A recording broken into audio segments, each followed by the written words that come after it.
Hi guys, welcome back to our channel. For those who are new here, I'm Ali from Common Stitch Sewing Patterns, and today we are going to make a indoor table runner for a dining table.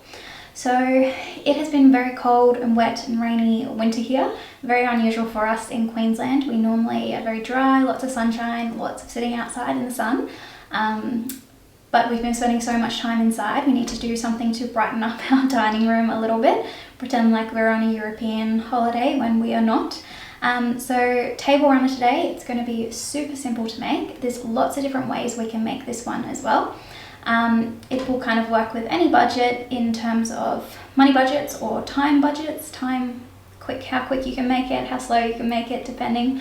So some of the ways that we can make it and that we'll be showing you today how to is, first one is hand embroidery with a hoop and embroidery thread. Second one is standard sewing machine freehand embroidery. So all you need is your standard sewing machine and threads, and you can do a bit of freehand embroidery with that. Thirdly, the embroidery machine. So we've recently got a fun little beginner embroidery machine that we bought about a week ago. So we'll show you some fun things with that, and we have embroidery files for it as well. Fourth way, Charlie's been looking into the heat transfer paper. So what you can do is print it on your standard inkjet printer, cut it out and then cut out the shapes, and then using your iron and ironing board and heat transfer it onto the fabric. So it's definitely the quickest way.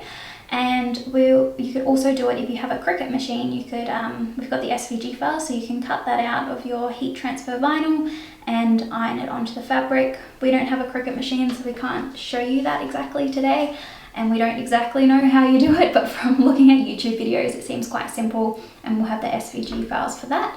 I'll pop a link to everything below where you can get the pack of all these little designs and use them either way. It will have PDFs for hand embroidery, coloured PDFs in a few different colours for the heat transfer, as well as embroidery files and SVG files for your Cricut machines. So there's so many different ways you could do this.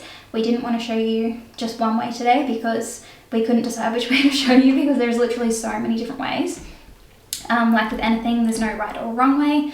So what we will need is fabric for your table runner, pins, some stabilizer if you're doing embroidery that you need to pop on the back to keep it nice and flat, marker's pen that's going to be heat erasable, but apart from that, it's a very straightforward, easy, fun sew to do. So follow along with us today as we make a fun European inspired table runner to make it a bit more cheerful this winter.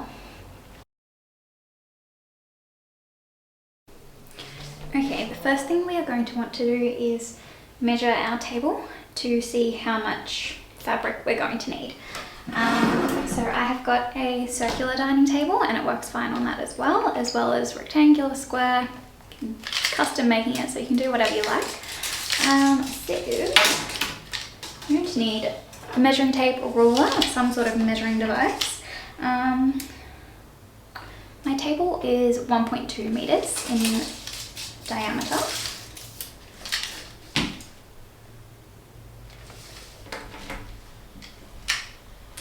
And then I'm going to want about 30 to 40 centimeters hanging down either end as well. So I've got 1.2, I'm going to add say 40 centimeters to each end, so that gives me 2 meters. And I was playing around with before, I think I'm going to do it about 35 centimeters wide, so it'll be that wide going across the table. Sit nicely in the middle, and then I've also got my fruit bowl on this table as well, so when I look at my design, I'm going to factor in that a lot of the time when it's not being used, it will just have a fruit bowl sitting on top of it. So things we will need depending on what way we're going to embroider or print it, it's all going to be quite similar. We're going to need a lot of the same type of things. So we're going to need the PDF of all the little shapes. I've printed mine out and then just really roughly cut them out. So I'm going to lay it on to figure out where I want my design exactly and where it's going to go.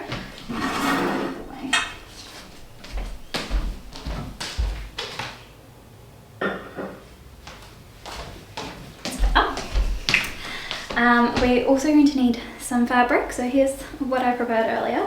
So 2 meters by about 32 centimeters, and it's going to to sit just like that once it's done. Now I have added the seam allowance in for this. We're going to need a marker, pen, something that can either be heat erased or wash erased. You don't want it showing up, especially if you've got white fabric. And then for the embroidery, we're going to use stabilizer as well. So you won't need this for all options. You'll need it for the hand embroidery and the machine embroidery, but that's about it. I'm using a wash away stabilizer as well. So once we've done the design, we'll then pop it in water and it'll just dissolve away. So it means that you're not going to see any big white patches of stabilizer on the back of this fabric. So the fabric that I'm using today is a mid-weight linen. You could use anything from mid-weight to heavyweight. I think something that's lightweight is probably going to slip off the table a bit too much. And if you're going to use, you want to use something woven, so something like cotton linen blend. If you're going to use something like a viscose or a rayon, I think it's going to be too slippery depending on what type of material your table is. But I think it could quite easily slip off. And if you've got glasses and servingware and things on it, you probably don't want it to start slipping off halfway through dinner. So I'm just going to run and grab some pins and I'll be back. Okay, so I've got my pins, I've got all my cutouts of the designs, and now I'm just going to start laying them across and pinning them in place. This is great to visually understand what scale they are, where you want them positioned before you start doing any of the sewing or embroidery, because it could start getting very confusing and a little bit messy. So I'm just going to play around and figure out a design. I'll pop a few up on the link below that we've played around with already that seem to work, but you could literally do anything. The possibilities are endless with this one.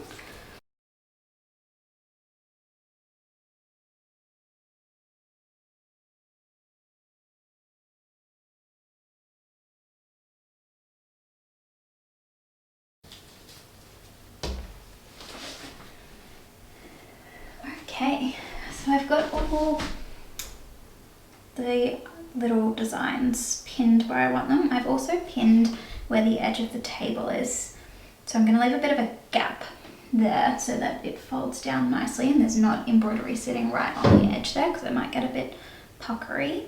I haven't used all of the little designs. There's still a fair few I haven't used.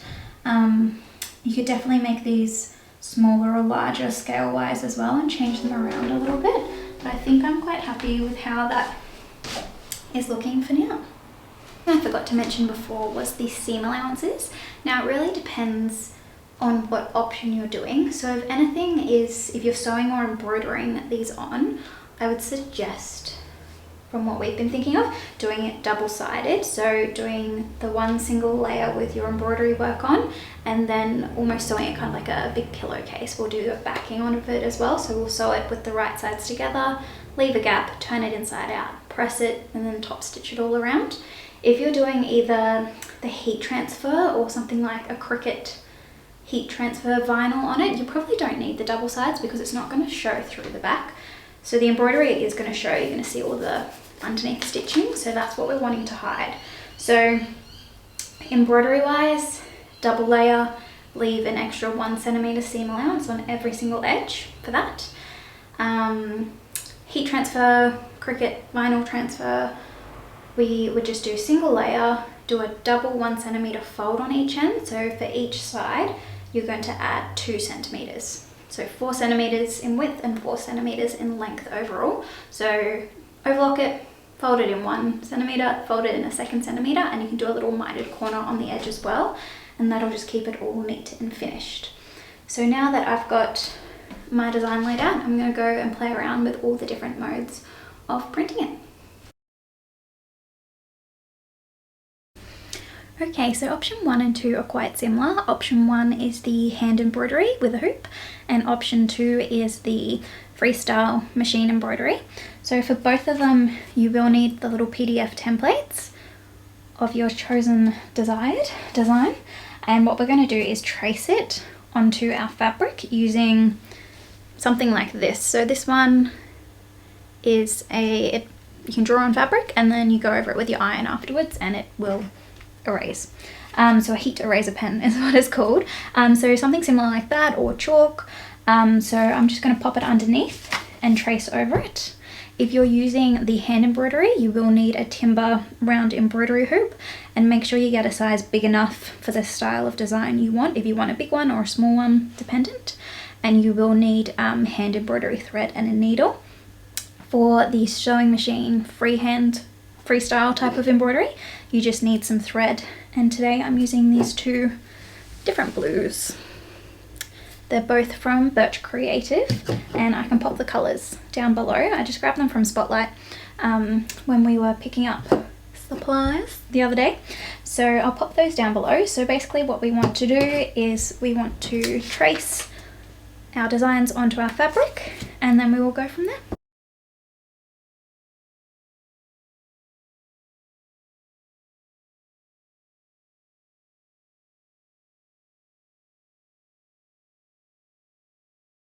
Now I'm just going to thread my machine. I've got just a standard white bobbin underneath because I'm doing it on white linen. I don't want too much colour underneath it.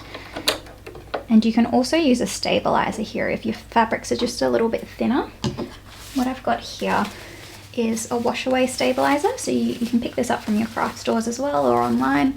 I just grabbed mine from Spotlight, and again it's just, you put it on the back of your fabric, you put your fabric on top, so it just keeps it a little bit more stable, especially if you are hand embroidering and using an embroidery hoop. And then this is the wash away one, so you can just pop it in water afterwards and it'll dissolve away. It's great when you're working with really light colored fabrics and you don't want anything to show underneath.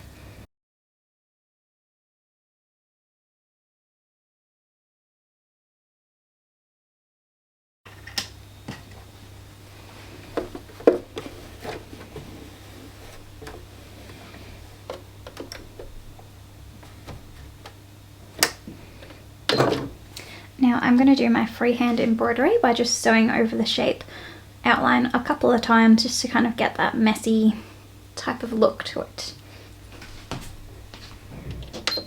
So I'm going to start with like about a medium stitch length, so it's not too tight and it's not going to bunch up that much. You could definitely also do a bit of like a zigzag stitch all the way around once and then go over it a couple of times with the straight stitch, but I'm going to give this one a go with just a straight stitch to see how it works.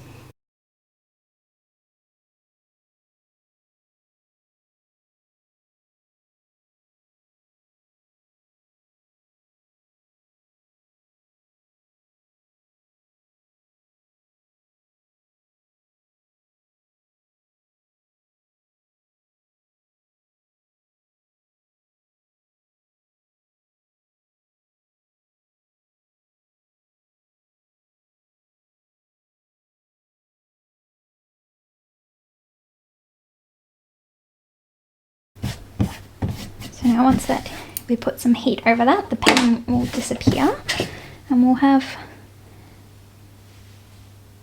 our wine glass.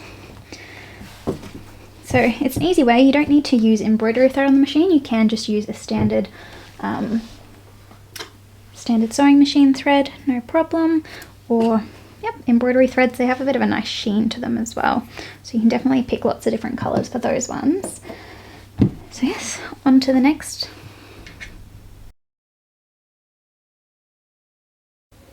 Okay, so the third way that you can do this table runner is with an embroidery machine.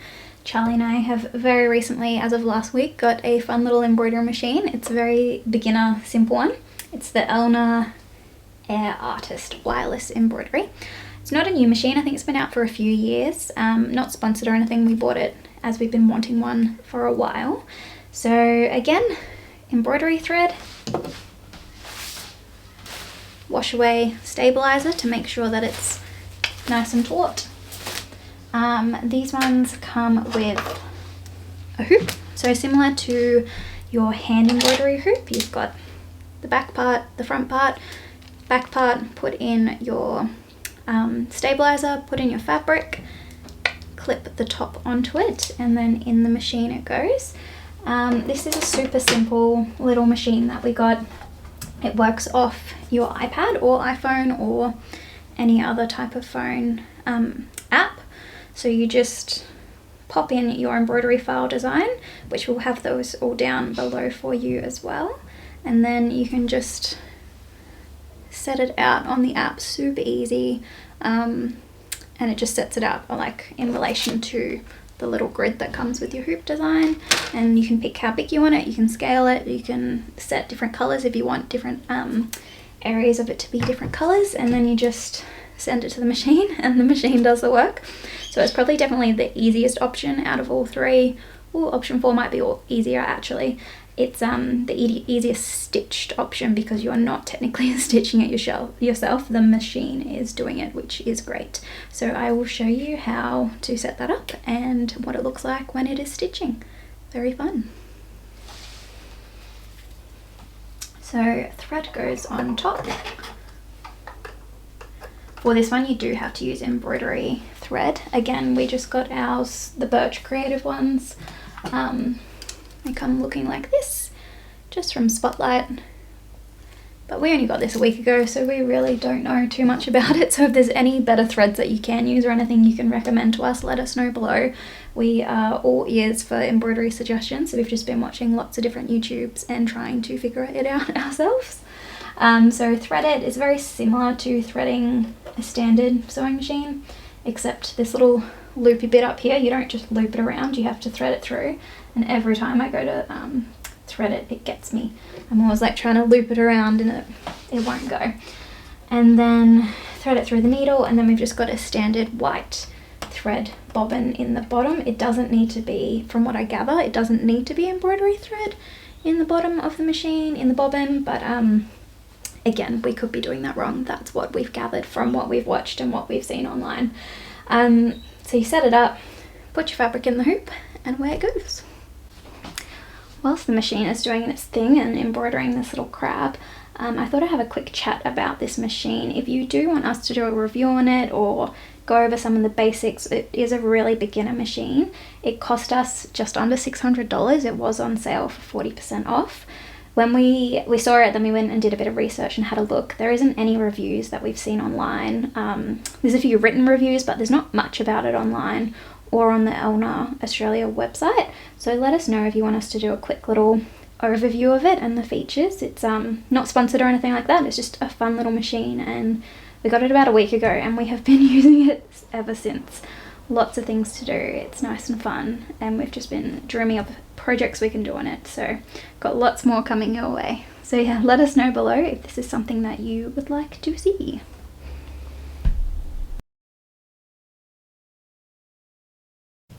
Hey guys, I'm Charlie, and this section of the video I'm going to show you how to use the heat transfer paper. So I picked this up from Kmart. It was about $10 and you get 5 sheets in it.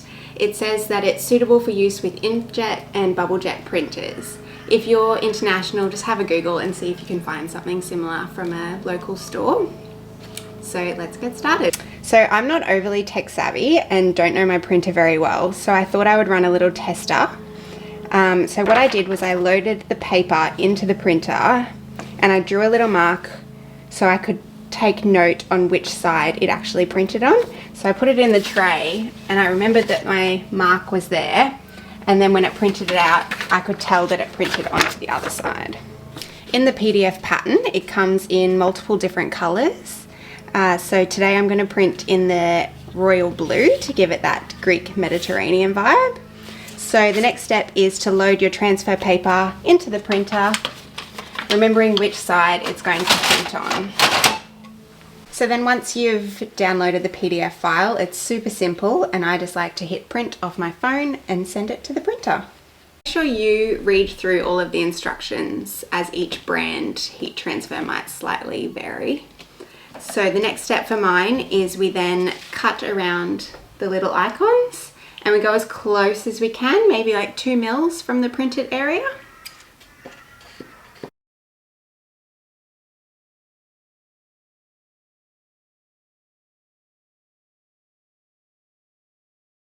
So the next step is to iron our transfer on. So I've just got my iron and I've switched it so the steam is off, and I've also set it to the highest setting. I think my instructions say that 185 degrees Celsius is what we're aiming for. And I am printing it onto some linen. The instructions do say that cotton is the ideal fabric, but linen also works pretty great, I've found. So we get our transfer and we place it onto the fabric print side down, and we hit it with the iron.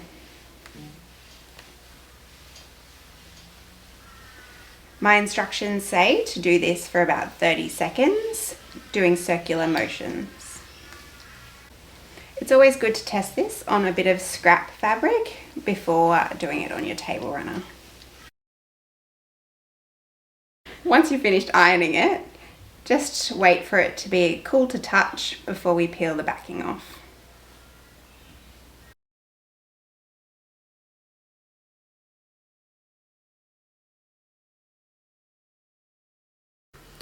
So as you can see, I've done a couple more of the heat transfers. They're super simple to do and really easy if you've got an at-home printer. If you do need to wash your table runner or anything that you've printed these onto, the instructions do recommend hand washing it. And then if you have to iron the table runner or any garments, just do it on low with the print side facing down, and I like to just use like a tea towel or something on top as well, just to make sure that you don't melt the transfer. And they're really cute. We love them.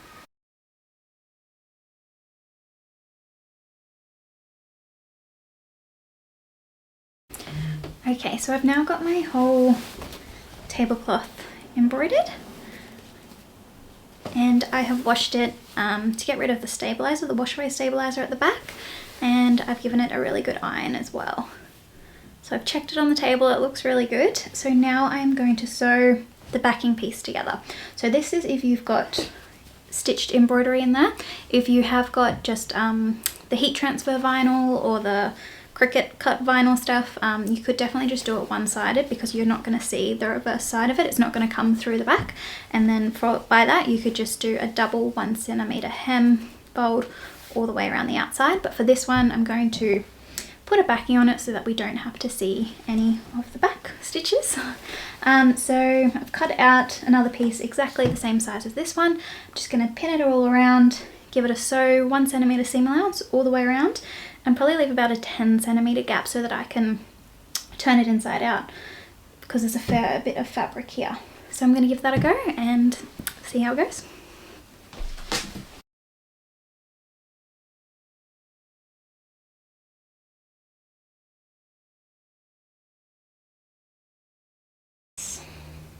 Hoping it's enough, because it is quite a lot of fabric, and I've got a little point turner here to get into the corners just to make them nice and sharp, but you could also use a chopstick if you don't have a point turner.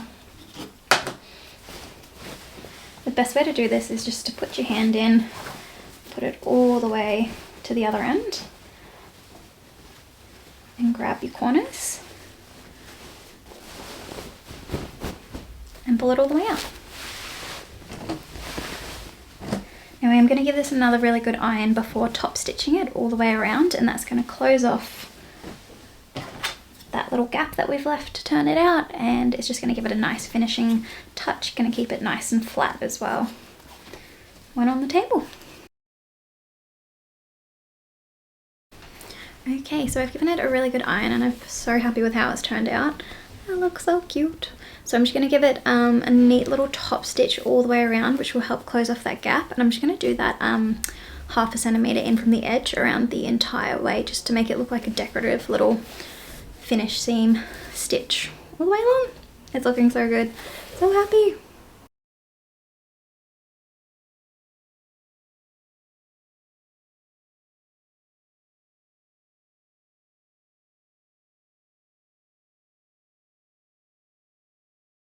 Thank you guys so much for joining me today to make this table runner. It was a super fun, quick project.